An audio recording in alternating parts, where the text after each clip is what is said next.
full snatch movement was first seen at the 1924 Paris Olympics. It originated from a single-arm snatch, which was first performed in strongmen's circus shows. Since then, the lift has significantly developed into what we see today. Weightlifting and weightlifting derivatives are now widely used in sports training and in strength and conditioning programs worldwide.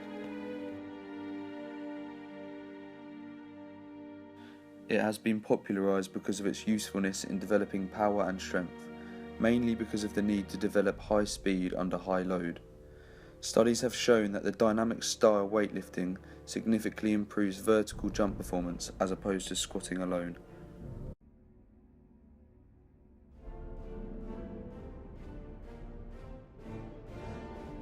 The snatch movement, especially the pulling movements requiring explosive triple extension, has a greater dynamic correspondence with many sports.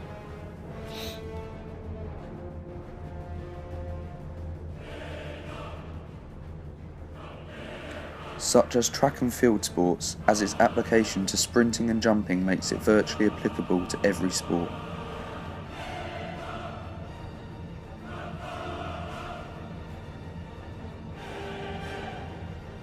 However, the snatch predominantly transfers to sports that require a high rate of force development and dynamic triple extension under high loads, such as rugby and American football.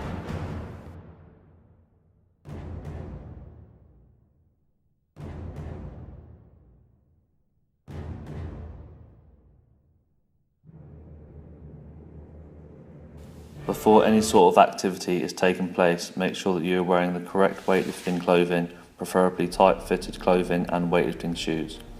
Remove any sort of dangerous hazards or equipment that is within the blue and white area that you will be lifting. Make sure you select a weightlifting bar for training unless a lighter bar is essential.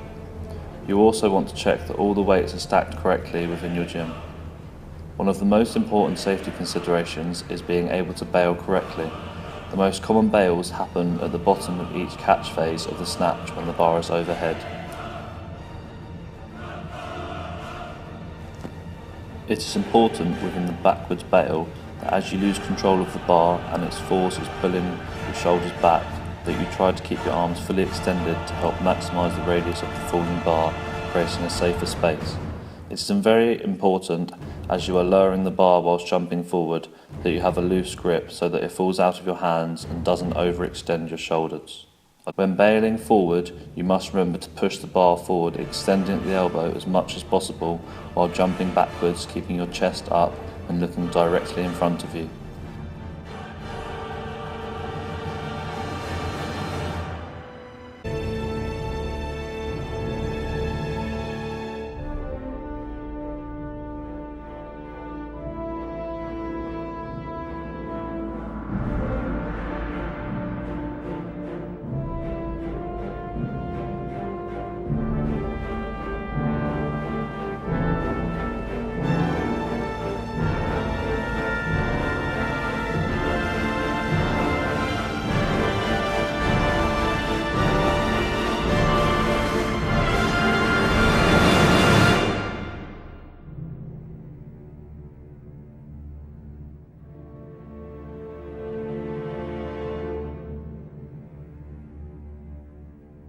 In the set position, the athlete's feet should start under the bar with the shins close. Hips should sit slightly higher than the knees with the back in a lordotic neutral position. The scapula should be retracted and T-spine extended. Shoulders should line up in front of the bar, elbows locked out, grip wide and in hook grip.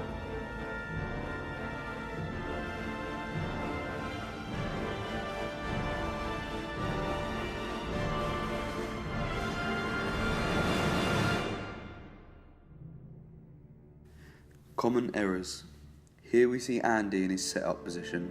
His hips are sitting too low and his shoulders are behind the bar. These are both likely to lead to the athlete either hitting their knees or shins, or the athlete will swing the bar away from the body during the first pull. And in this example, Mylo's hips are too high, arms are forward of horizontal, alongside his back and shoulders being rounded. The lack of a tight back and shoulder position is likely to lead to a severe loss in force production from the legs to the bar, alongside the possibility of placing higher shear forces on the invertible discs. The aim of the start position is simply to put the athlete in a sound position to lift the bar from the floor, safely and in a way that can generate maximal force. There is a high demand for flexibility in the start position, as it is more important to work on learning the correct hip and knee angles, bar position and balance over the feet. However, to achieve the perfect back position may require the coach to raise the level of the bar using bumpers or blocks to reduce the mobility requirement. Mobility, however, must be improved as a priority.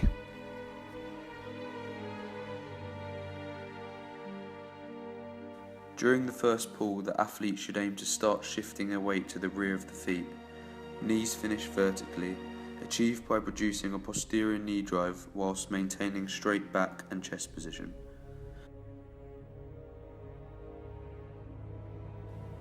The arms remain straight and essentially the torso angle remains the same as the set position.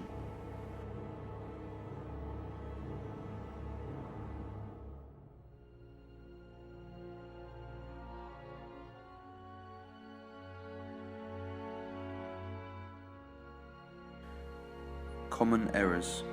Leading with the hips, as we see in this example, meaning the hips are elevating faster than the shoulders. It places the athlete in a poor position upon entrance into the second pull, which tends to shift the system's balance too far forward. Assuming start position is correct, there are a few causes for this problem. Longer-legged athletes may require a slight shift in the back angle during the first few inches of the floor. If intentional and both the starting and second pull position are sound, then a shift is not a problem. Otherwise, the problem may either be a flaw in technique or inadequate strength. The initial starting point for the technical correction would be to start with a simple snatch deadlift, which allows the athlete to focus on the angle of the back. The athlete can then graduate to pulls, essentially adding speed. The athlete may then move on to complexes such as snatch deadlift plus snatch pull, or snatch deadlift plus snatch pull plus snatch.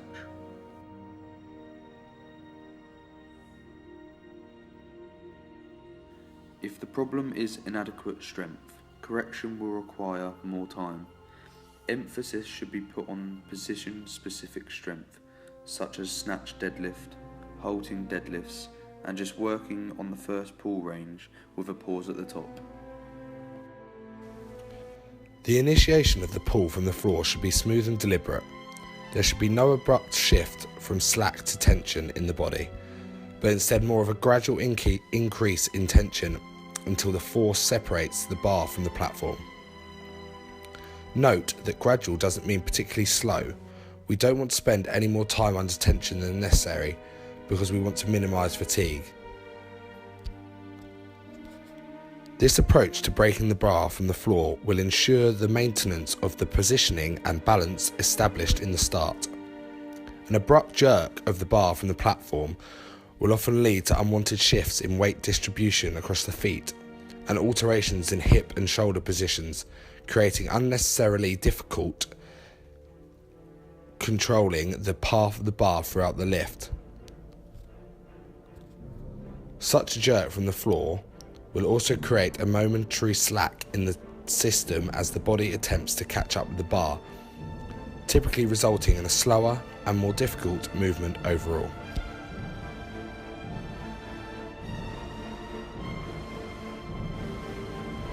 During the transition between first pull and second pull, the weight shifts forward towards the midfoot. Simultaneously rebend the knees and push them under the bar, and then extend the hips, bringing the torso more upright, and finish in a jump position with the bar brushing the upper thigh. Within the second pull, you want to keep the bar as close to your body as possible while keeping your scapulars retracted. In addition to this, you will need to make sure that you drive up onto your toes, extending through your hip, knee and ankle. In the final part of the second pull, you'll want to violently shrug as high as you can.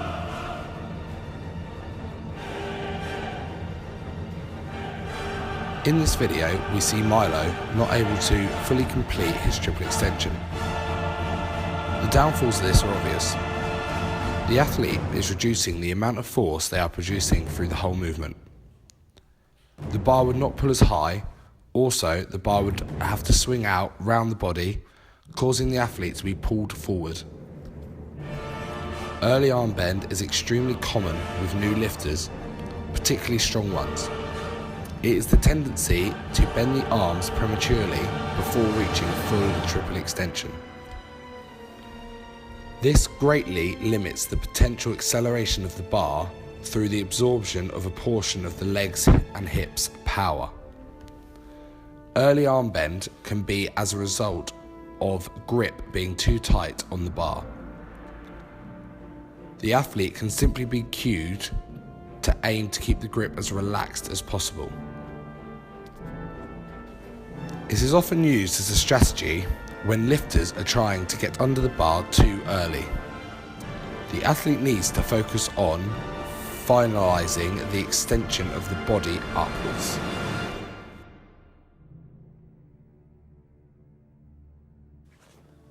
When you receive the bar, you want the bar to be positioned over the crown of your head with your arms fully extended and locked out whilst in a deep overhead squat position.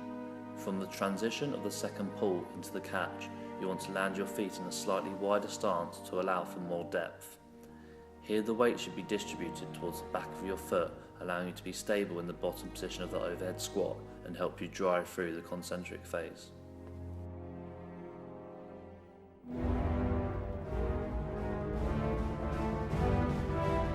Common errors in the catch include riding the bar down, as we see in the video.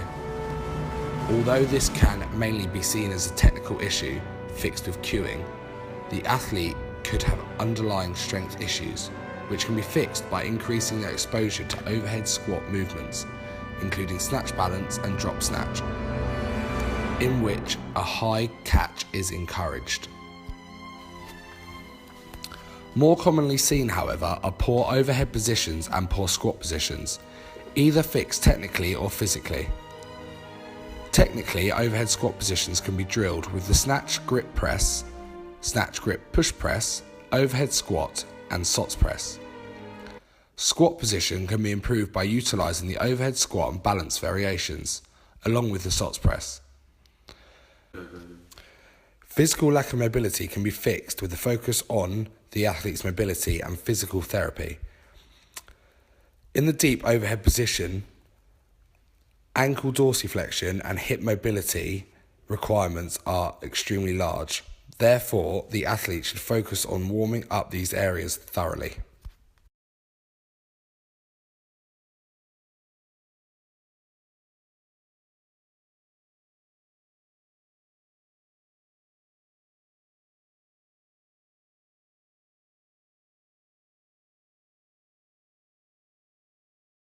A hang snatch is simply the lift begun with the barbell at some point above the platform. A range of starting positions is possible, each has its uses.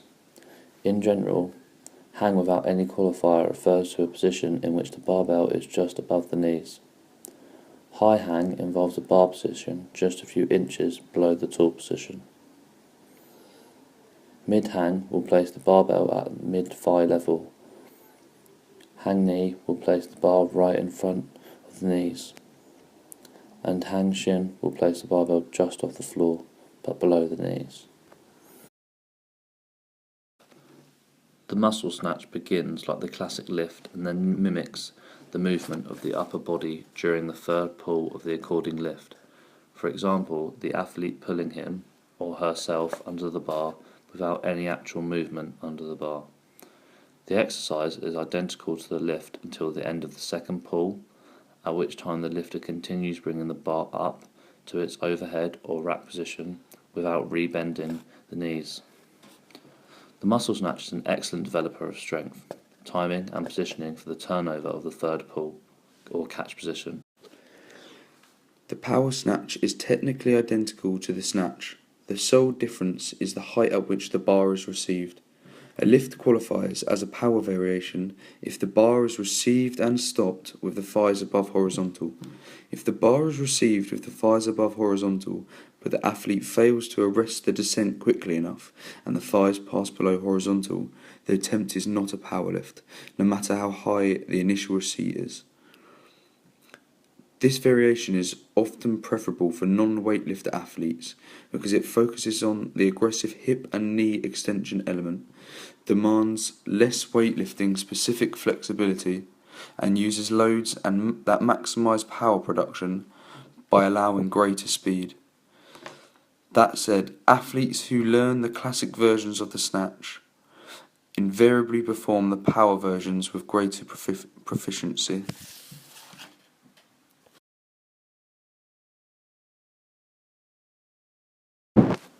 The snatch high pull is a traditional pull performed with a weight light enough for the athlete, after completing leg and hip extension, to shrug and continue pulling the elbows high and to the sides to elevate the upper arms approximately horizontal.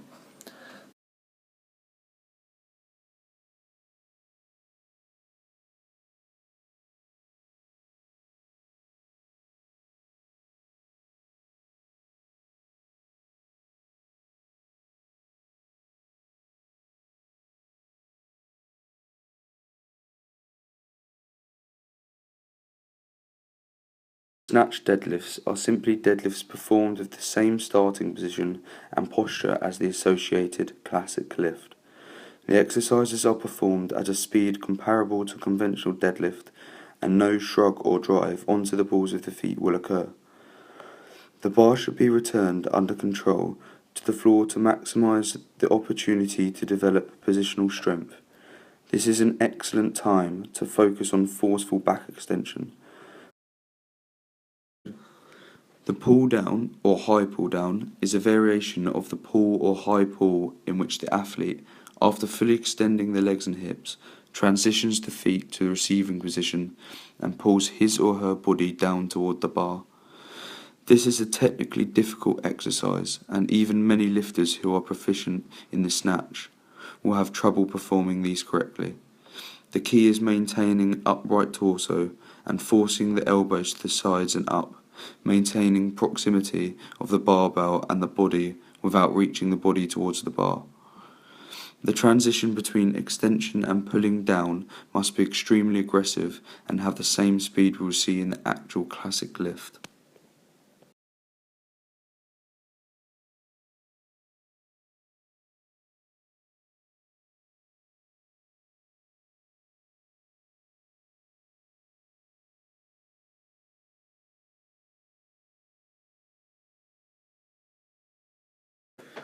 The snatch balance is an excellent exercise for developing the necessary overhead strength and stability required for heavy snatching, and offers the advantage of a much more dynamic nature than the overhead squat, improving speed, aggressiveness, and balance. The SOTS press is produced with a snatch grip on the bar and the bar racked on the shoulders behind the neck. The athlete will squat and hold the bottom position. From the bottom of the squat, he or she will press the bar from behind the neck.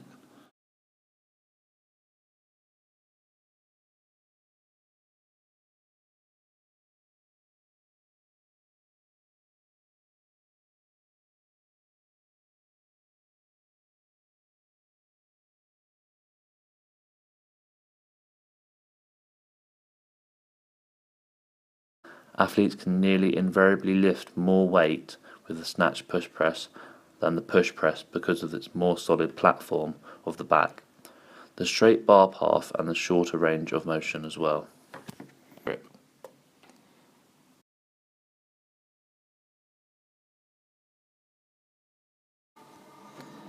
Because the loading will never match that of the front or back squat, the overhead squat isn't useful for developing leg strength, but instead tying existing leg strength into overhead balance and stability, and developing overall strength in the bottom position and recovery of the snatch. Before beginning the overhead squat, the bar must be situated overhead with a snatch push press.